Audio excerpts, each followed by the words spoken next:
नमस्कार, न्यूज 18 के digital platform पर आपका बहुत स्वागत है। मैं हूं आपके साथ अंशिका पाठक। आपको याद होगा कुछ समय पहले आधार कार्ड और पैन कार्ड लिंक करना अनिवार्य हो गया था और कई सारे लोगों ने इसे लिंक भी किया है।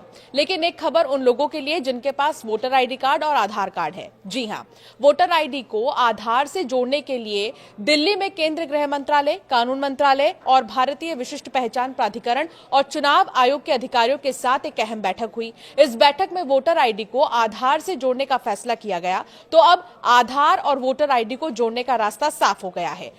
हाल ही में एक बैठक हुई, अहम बैठक हुई। देश के निर्वाचन आयोग ने इन दोनों को आपस में जोड़ने की अनुमति दे दी है। इस संबंध में चुनाव आयोग की ओर से बयान जारी कर कहा गया है कि संविधान के अनुच्छेद 326 और जन प्रतिनिधित्व अधिनियम की धारा 23(4), 23(5) और 23(6) के अनुसार ईपीआईसी को आधार से जोड़ा जाएगा। इससे पहले सरकार ने पैन कार्ड को आधार से जोड़ने का फैसला किया था। ये भी बता दें कि ईपीआईसी से जोड़ने के पीछे का जो मुख्य उद्देश्य है वो वोटर लिस्ट में गड़बड़ी को दूर करना और उसे साफ सुथरा बनाना है। चुनाव आयोग का मानना है कि इस कदम से फर्जी वोटरों की पहचान करने में मदद मिलेगी। आधार को वोटर आईडी से जोड़ने के पीछे दूसरी वजह यह भी है कि इससे फर्जी वोटिंग पर लगाम लगाई जा सकती है।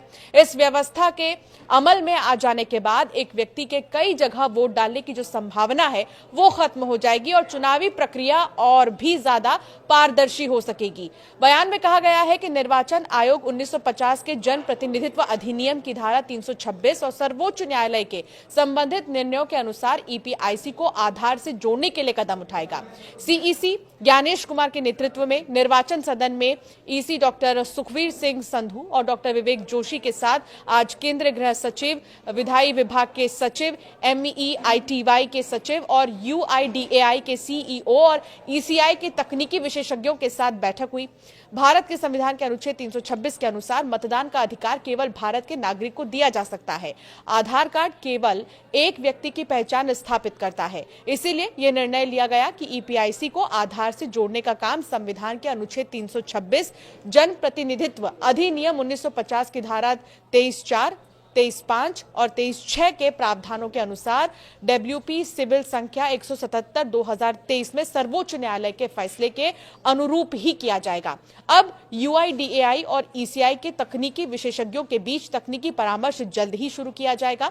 दरअसल चुनाव आयोग ने हाल ही में फैसला लिया था कि वो अगले 3 महीने के भीतर डुप्लीकेट नंबर वाले वोटर आईडी कार्ड को नए ईपीआईसी नंबर जारी करेगा। चुनाव आयोग ने कहा कि डुप्लीकेट नंबर होने का मतलब फर्जी वोटर नहीं है। आधार को ईपीआईसी से जोड़ने के पीछे का जो मुख्य उद्देश्य है वो वोटर लिस्ट में गड़बड़ी को दूर करना और साफ सुथरा बनाना है उसे।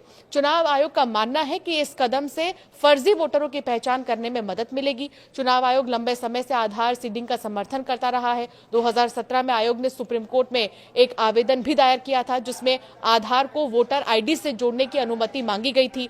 आयोग का मानना है कि यह मतदाता सूची को अधिक सटीक और पारदर्शी बनाएगा। इसके अलावा ये पहल चुनावी सुधारों के अन्य महत्वपूर्ण प्रयासों जैसे कि एडवांस वोटिंग सिस्टम, घरेलू प्रवासियों के लिए रिमोट वोटिंग और चुनावी प्रक्रिया को मजबूत करने के लिए भी सहायक साबित होगा।